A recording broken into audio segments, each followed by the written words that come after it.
तो मूवी की स्टार्टिंग में हम एक लड़की के कैरेक्टर को देखते हैं जिसका नाम राया होता है और जिस जगह वो रहती है वो उसके पास्ट की कुछ स्टोरी बता रही है कि कुछ साल पहले ये लैंड काफी प्यारा हुआ करता था। ऐसे लगता था जैसे कोई जन्नत का हिस्सा हो। यहाँ पर इंसान और ड्रैगन्स मिलकर रहा करते थे। सब हंसी खुशी रहते थे, एक दूसरे की मदद करते थे, खाना साथ खाते थे, इवन खेलते भी साथ थे। ड्रैगन्स के और इंसानों के बच्चे एक दूसरे के दोस्त हुआ करते थे। लेकिन एक दिन अचानक हमारे लैंड को किसी की नजर लग गई और यहाँ पे इविल स्पिरिट्स आ गईं। उन इविल ने हमारे लैंड पर अटैक करना शुरू कर दिया और वो जिसको भी टच करते थे वो पत्थर का बन जाता था। वो हमारे लैंड के पीस से खुश नहीं थे। वो सब कुछ डिस्ट्रॉय करते गए, इवन ग्रीनरी भी, और सब लोगों को पत्थर बनाते गए। लेकिन जब ये सब कुछ हो रहा था तो एक छोटा सा ड्रैगन जिसका नाम सीसू था वो इनसे बच गया और उसके कुछ भाई भी थे। इनके अलावा बाकी सारे ड्रैगन्स और इंसान पत्थर बन चुके थे। तो इन सब ने मिलकर एक प्लान किया कि हमारे पास जितने भी पावर्स हैं हम उसे एक जेम में यानी एक पत्थर में जमा कर देंगे। उसमें हमारा प्यार है, पीस है और केयर है, और ये जरूर उन इविल स्पिरिट्स को मार डालेगी, खत्म कर देगी उनके मैजिक को। हम इसको यूज करके सब ड्रैगन्स को और सब इंसानों को पत्थर से हटाकर दोबारा से नॉर्मल कर देंगे। और फिर उन्होंने ऐसा ही किया और उन सब भाइयों ने मिलकर एक पत्थर में यानी एक जेम में अपनी सारी पावर्स, अपना सारा प्यार डाल दिया। और फिर उसके बाद जब वो उन इंसानों के पास लाए जो कि पत्थर के बने हुए थे तो सरप्राइजिंगली वो इंसान भी ठीक होने लगे। लेकिन यहाँ पर दुख की बात ये थी कि उस पत्थर का उन ड्रैगन्स पर कोई असर नहीं हो रहा था। वो ड्रैगन्स पत्थर के ही बने रहे और नॉर्मल कभी भी ना हो सके। लेकिन जिस जेम में इन्होंने वो सारी चीजें डालकर उसको तैयार किया था उसके पीछे बाकी लोग पड़ गए और उन्होंने कहा कि हो सकता है कि हम इस पर और काम करें और बाकी ड्रैगन्स को भी नॉर्मल किया जा सके। तो हमारे इस लैंड के 5 हिस्से हो गए जब लोगों में लड़ाइयाँ डल गईं। हमारा लैंड बहुत ही प्यारा हुआ करता था। इसमें नदियाँ थीं, बाग थे, लोग मिलकर रहते थे। लेकिन सिर्फ उन एक इविल की वजह से हमारा लैंड 5 अलग हिस्सों में डिवाइड होकर रेगिस्तान बन गया, एक डेजर्ट बन गया। और ये स्टोरी राया काफी सैड होकर सुना रही होती है कि उसके बाद से हमारे लैंड में सीसू के अलावा कोई भी ड्रैगन नहीं बचा। अब राया भी इसी लैंड की एक छोटी बच्ची थी। उसके पास एक हेजहॉग जैसा छोटा सा क्यूट सा पेट था।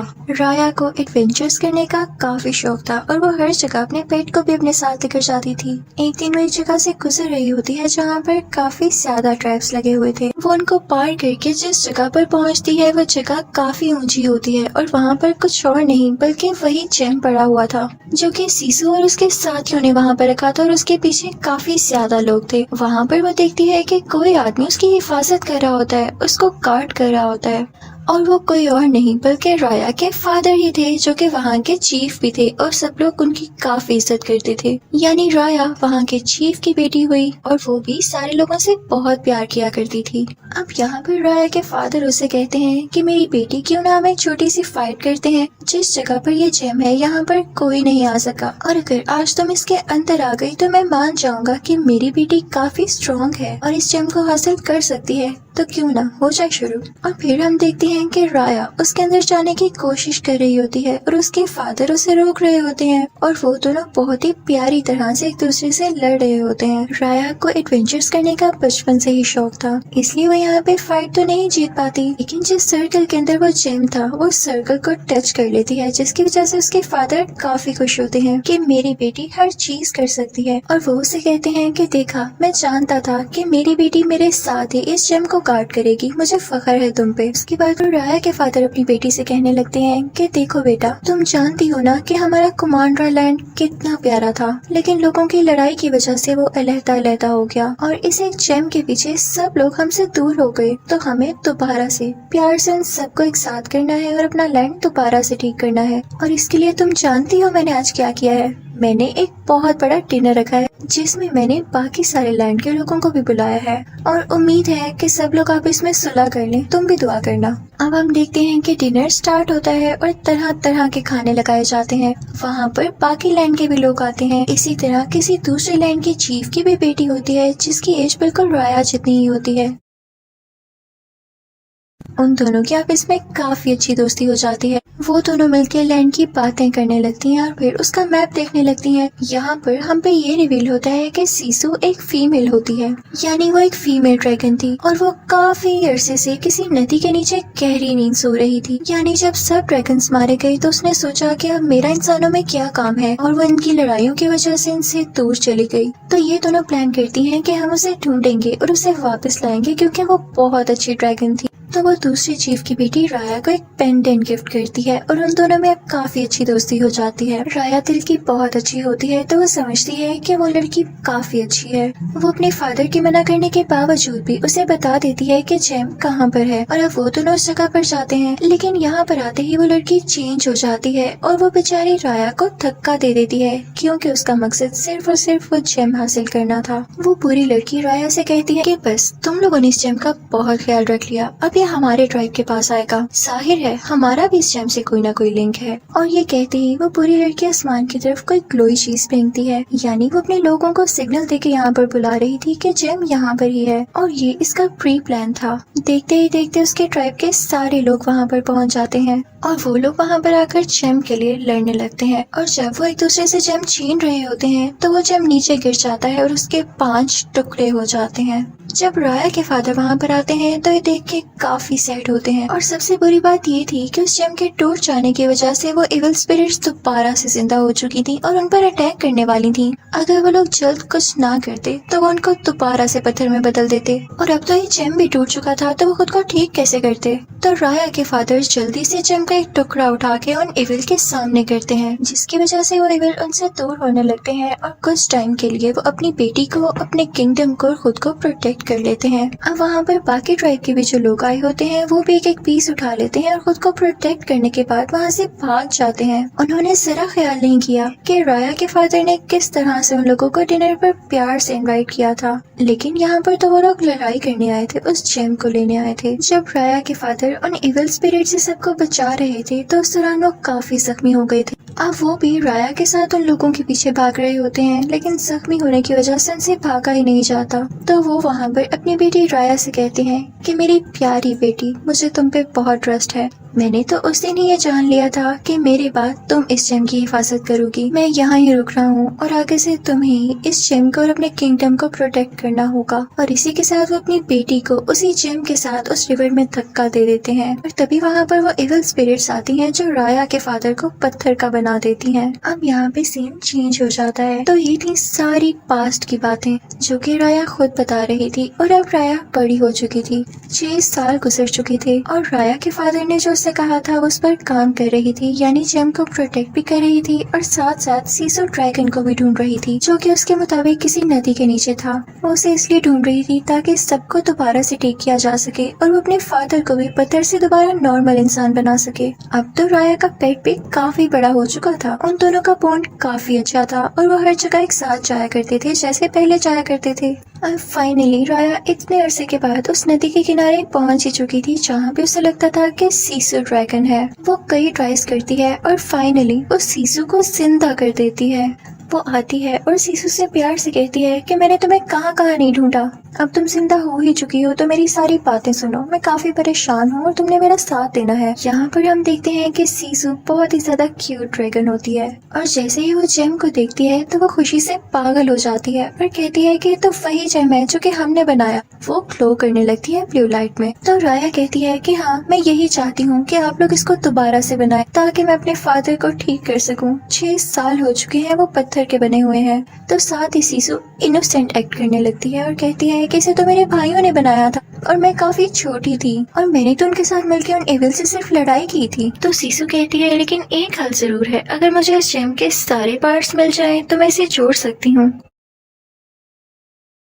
और फिर उसके बाद से तुम्हारे फादर को और किंगडम को ठीक भी कर सकती हूँ। सीसू हमें दिल की बहुत साफ ड्रैगन लग रही होती है। वो कहती है कि जेम के हर पीस में कोई ना कोई पावर छुपी हुई है और एक मजे की बात बताऊं कि वो टच करते ही वो सारी पावर्स मुझ में आ जाएंगी। अब वो कहते हैं कि हम मिलके उन जेम के पीसेस को ढूंढेंगे और उन्हें एक साथ मिला देंगे। अब वो तीनों यानी सीसू ड्रैगन, राया और उसका पेट उस जेम की तलाश में निकल पड़ते हैं, यानी उस जेम को ढूंढने के लिए। सबसे पहले वो जाते हैं कॉर्नर वाले ट्राइब में, जहाँ पर उन लोगों ने काफी ज्यादा ट्रैप्स लगाए हुए थे। अब राया क्योंकि एडवेंचरस थी और काफी ज्यादा स्ट्रॉन्ग थी, तो उन ट्रैप्स को पार कर लेती है और यहाँ पर बड़ी आसानी से वो जेम का पीस उठा लेती है।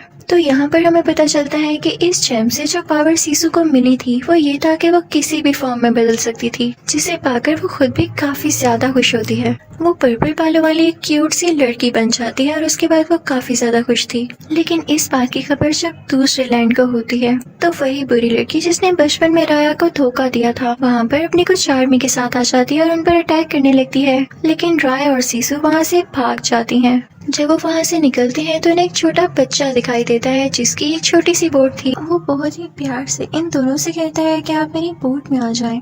लेकिन राया सीसू ड्रैगन से कहती है कि कभी भी किसी पर ट्रस्ट मत करना। लेकिन वो लोग देखते हैं कि बोट काफी आहिस्ता चल रही होती है, तो सीसू ड्रैगन जो कि स्विम कर सकती थी पानी में जाती है और दोबारा से ड्रैगन में बदलकर उस बोट को धक्का देने लगती है, जिससे वो बोट तेजी से चलने लगती है। वो छोटा बच्चा उन दोनों से कहता है कि उन एविल्स ने मेरी फैमिली को भी पत्थर का बना दिया और अब मैं इस दुनिया में बिल्कुल अकेला हूँ। उन तीनों में काफी अच्छी दोस्ती हो जाती है और वो अपना सफर एक साथ बातें करके गुजारते हैं। अब वो लोग पहुंच चुके थे तीसरे ट्राइब में, यानी लैंड के तीसरे हिस्से में। राया सीसू से कहती है कि तुम बोट में ही रहो, मैं वहाँ जाकर देखती हूँ। लेकिन यहाँ पर उसके सामने एक छोटी बच्ची आ जाती है जिसके पास 3 छोटे छोटे मंकीज थे।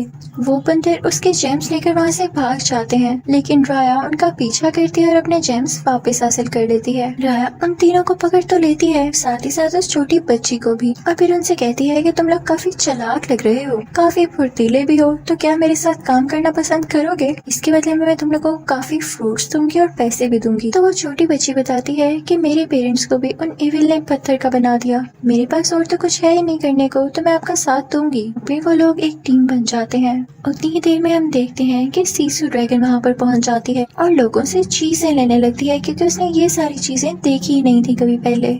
लोग उसे पकड़ने लगते हैं, लेकिन तभी एक बूढ़ी औरत वहाँ पर आती है और सीसू के मुंह से ये निकल जाता है कि हम यहाँ पर जेम लेने आए हैं। तो वो बूढ़ी औरत उसे अपनी बातों में लगाकर अपने साथ ले आती है।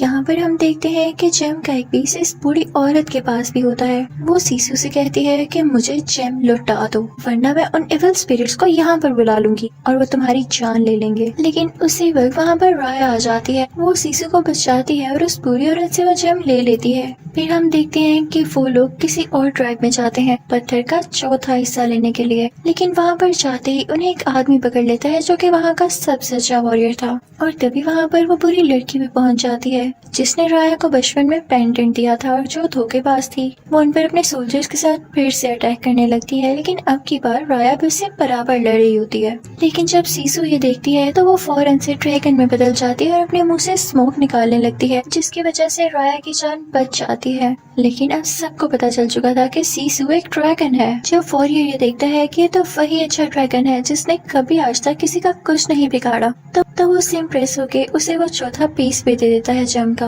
और उसे कहता है कि मुझे तुम पे ट्रस्ट है कि तुम सब कुछ ठीक कर दोगी। और अब वो लोग वहाँ से निकल जाते हैं। सीसू के पास ये पावर भी आ चुकी थी कि वो अब बारिश कर सकती थी। और अब जो आखिरी ट्राइब बच गया था जहाँ से उन्होंने जेम का आखिरी टुकड़ा लेना था, वो किसी और का नहीं बल्कि उसी बदतमीज लड़की का था जिसने राया को धोखा दिया था। तो सीसू उसे आइडिया देती है कि देखो, ऐसे क्या पता हमें वो जेम का टुकड़ा ना मिल पाए, क्योंकि वो लड़की काफी तेज है, तो क्यों ना हम उसे सुलह कर लें, उससे मिलकर वो जेम का टुकड़ा ले लें, क्योंकि बाकी 4 टुकड़े तो हमारे पास ही हैं। हम उसे कहेंगे कि ये हमें लौटा दो और हम इसे मिलाकर अपने किंगडम को अच्छा बना लेंगे। लेकिन राया सीसू से कहती है हरगिज़ नहीं। सीसू राया से कहती है कि मैं तुम्हें कैसे समझाऊं कि दुनिया में अच्छे लोग भी होते हैं, तुम्हें ट्रस्ट करना होगा और क्या पता तुम्हारे ट्रस्ट करने की वजह से सब ठीक हो सके। तुम तो एक अच्छे इंसान की बेटी हो ना।